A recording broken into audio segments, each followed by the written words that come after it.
धरती पर नागों की उत्पत्ति कैसे हुई, कैसे गरुड़ नाग के दुश्मन हो गए और नागों की जीभ आगे से दो हिस्सों में कैसे बटी हुई है और कैसे गरुड़ भगवान विष्णु के वाहन बने, आइए जानते हैं। महर्षि कश्यप की 13 पत्नियां थीं, लेकिन विंता और कद्रु नामक अपनी 2 पत्नियों से वे विशेष प्रेम करते थे। एक दिन महर्षि जब आनंद भाव में बैठे थे तो उनकी दोनों पत्नियां उनके पास पहुंची और पति के पैर दबाने लगी। प्रसन्न होकर महर्षि ने बारी बारी से दोनों को संबोधित किया, तुम दोनों ही मुझे विशेष प्रिय हो, तुम्हारी कोई इच्छा हो तो बताओ। कद्रु बोली, स्वामी मेरी इच्छा है कि मैं 1000 पुत्रों की माँ बनूं। फिर महर्षि ने विंता से पूछा। विंता ने कहा, मैं भी माँ बनना चाहती हूँ स्वामी, किंतु 1000 पुत्रों की नहीं बल्कि सिर्फ एक ही पुत्र की। लेकिन मेरा पुत्र इतना बलवान हो कि कद्रु के 1000 पुत्र भी उसकी बराबरी ना कर सकें। महर्षि बोले, जल्दी ही मैं एक यज्ञ करने वाला हूँ। यज्ञ के उपरांत तुम दोनों की माँ बनने की इच्छाएं अवश्य पूरी होंगी। महर्षि कश्यप ने जब यज्ञ किया, देवता और ऋषि मुनियों ने सहर्ष यज्ञ में हिस्सा लिया। यज्ञ संपूर्ण करके महर्षि कश्यप पुनः तपस्या करने चले गए। कुछ समय पश्चात विंता ने 2 और कद्रु ने 1000 अंडे दिए। कुछ काल के पश्चात कद्रु ने अपने अंडे फोड़े तो उनमें से काले नागों के बच्चे निकल पड़े। कद्रु ने खुशी से चहकते हुए विंता को पुकारा, विंता देखो तो मेरे अंडों से कितने प्यारे बच्चे बाहर निकले हैं। विंता बोली, सचमुच बहुत खूबसूरत हैं कद्रु, बधाई हो। अब मैं भी अपने दोनों अंडों को फोड़कर देखती हूँ। यह कहकर विंता अपने दोनों अंडों के पास गई। उसने एक अंडा फोड़ दिया, लेकिन अंडे के अंदर से एक बच्चे का आधा बना शरीर देखकर वह सहम गई। बोली, हे भगवान, जल्दबाजी में मैंने ये क्या कर डाला, यह बच्चा तो अभी अपूर्ण है। तभी फूटे हुए अंडे के अंदर से बालक बोल पड़ा, जल्दबाजी में अंडा फोड़कर तुमने बहुत बड़ा अपराध कर डाला है। इसके फलस्वरूप तुम्हें कुछ समय तक दास्ता करनी होगी। विंता बोली, अपराध तो मुझसे हो ही गया, लेकिन निराकरण कैसे होगा पुत्र। अपूर्ण बालक बोला, दूसरे अंडे को फोड़ने में जल्दबाजी मत करना। यदि तुमने ऐसा किया तो जीवन भर दास्ता से मुक्त नहीं हो पाओगी, क्योंकि उसी अंडे से पैदा होने वाला तुम्हारा पुत्र तुम्हें दास्ता से मुक्ति दिलाएगा। इतना कहकर अंडे से उत्पन्न अपूर्ण बालक आकाश में उड़ गया। उस बालक का नाम अरुण हुआ और वह बालक सूर्य का सारथी बना। विंता दूसरे अंडे के पकने का इंतजार करने लगी। समय पाकर अंडा फूटा और उसमें से एक महान तेजस्वी बालक उत्पन्न हुआ, जिसका नाम गरुड़ रखा गया। गरुड़ दिन प्रतिदिन बड़ा होने लगा और कद्रु के 1000 पुत्रों पर भारी पड़ने लगा। परिणाम स्वरूप विंता और कद्रु के संबंध दिन पर दिन कटु होते गए। फिर एक दिन जब विंता और कद्रु भ्रमण कर रही थी, कद्रु ने सागर के किनारे दूर खड़े सफेद घोड़े को देखकर विंता से कहा, विंता बता सकती हो दूर खड़ा यह घोड़ा किस रंग का है। विंता बोली, सफेद रंग का। कद्रु बोली, शर्त लगा कर कह सकती हो कि घोड़ा सफेद रंग का ही है, मुझे तो इसकी पूंछ काले रंग की नजर आ रही है। विंता बोली, तुम्हारा विचार गलत है, घोड़ा पूंछ सफेद रंग का है। दोनों में काफी देर तक यह बहस छिड़ी रही। आखिर में कद्रु ने कहा, तो फिर हम दोनों में शर्त हो गई, कल घोड़े को चलकर देखते हैं। यदि यह संपूर्ण घोड़ा सफेद रंग का हुआ तो मैं हारी, और यदि उसकी पूंछ काली निकली तो विंता मैं जीत जाऊंगी। उस हालत में जो हम दोनों में से जीतेगी तो हारने वाली को जीतने वाले की दासी बनना पड़ेगा। बोलो, क्या तुम्हें मंजूर है। विंता बोली, मुझे मंजूर है। रात को ही कद्रु ने अपने सर्प पुत्रों को बुलाकर कहा, आज रात को तुम सब उच्च श्रवा घोड़े की पूंछ से जाकर लिपट जाना, ताकि सुबह जब विंता देखे तो उसे घोड़े की पूंछ काली नजर आए। योजना के अनुसार नाग उच्च श्रवा घोड़े की पूंछ से जाकर लिपट गए, जिसके परिणाम सुबह जब कद्रु ने विंता को घोड़े की पूंछ काले रंग की दिखाई तो वह हैरान रह गई। बोली, ऐसा कैसे हो गया, कल तो इसकी पूंछ बिल्कुल सफेद थी। कद्रु बोली, खूब तसल्ली से देख लो, घोड़े की पूंछ आराम से ही काली है। शर्त के मुताबिक तुम हार चुकी हो, इसलिए अब तुम्हें मेरी दासी बनकर रहना पड़ेगा।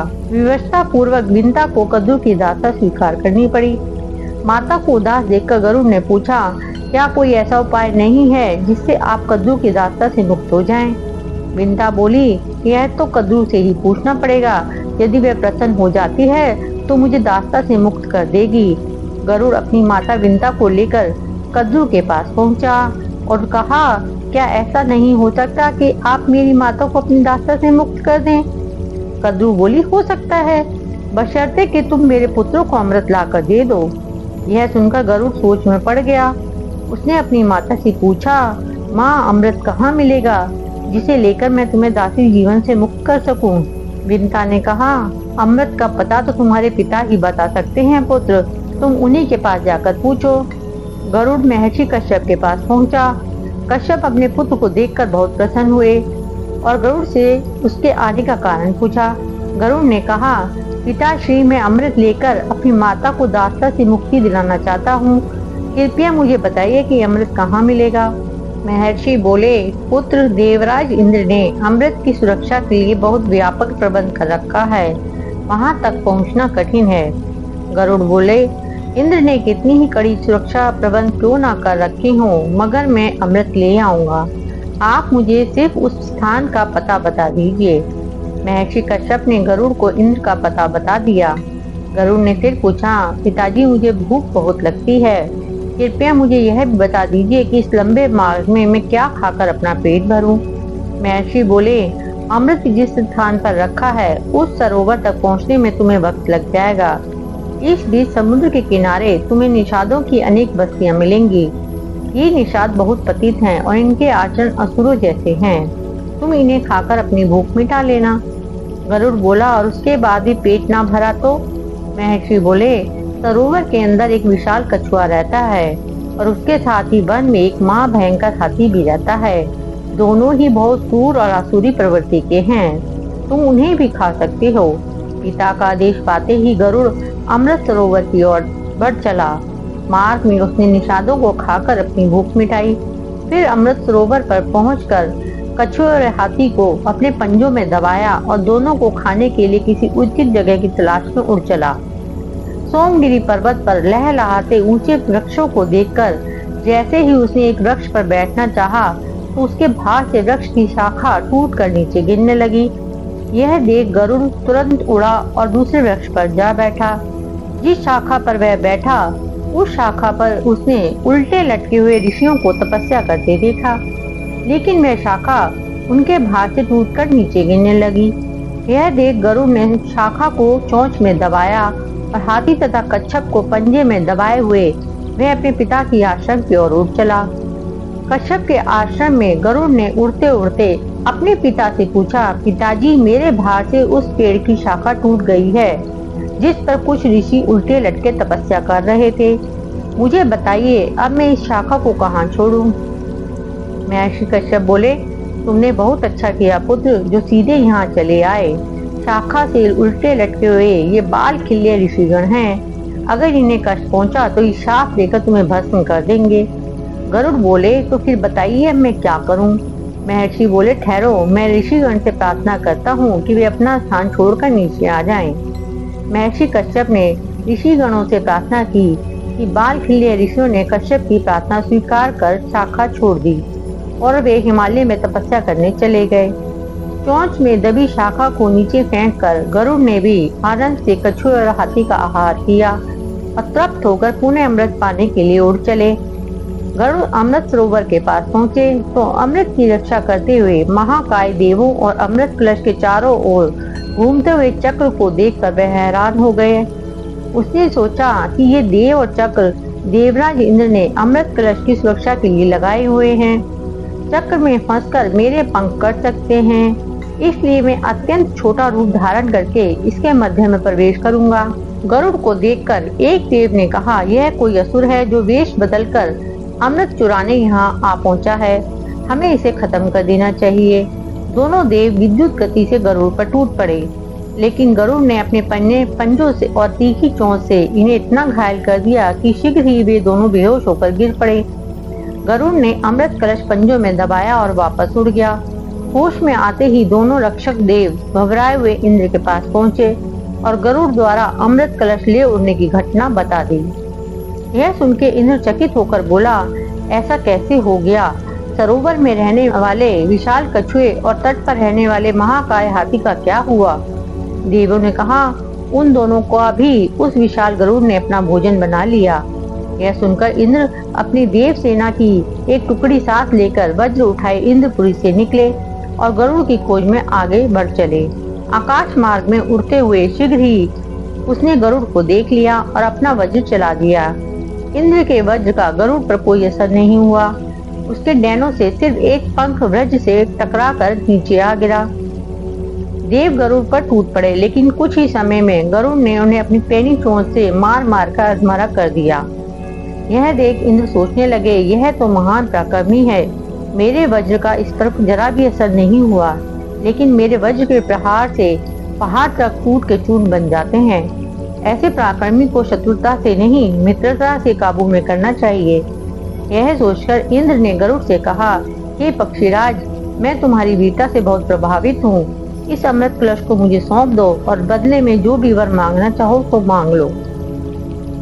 गरुड़ बोले, यह अमृत मैं अपने लिए नहीं, अपनी माता को दासता से मुक्त कराने के लिए, नाग माता को देने के लिए जा रहा हूँ, इसलिए ये कलश तुम्हें नहीं दूंगा। इंद्र बोला, ठीक है, इस समय तुम कलश ले जाकर नाग माता को सौंप दो, किंतु उन्हें इसे प्रयोग मत करने देना। उचित मौका देखकर मैं वहां से यह कलश गायब कर दूंगा।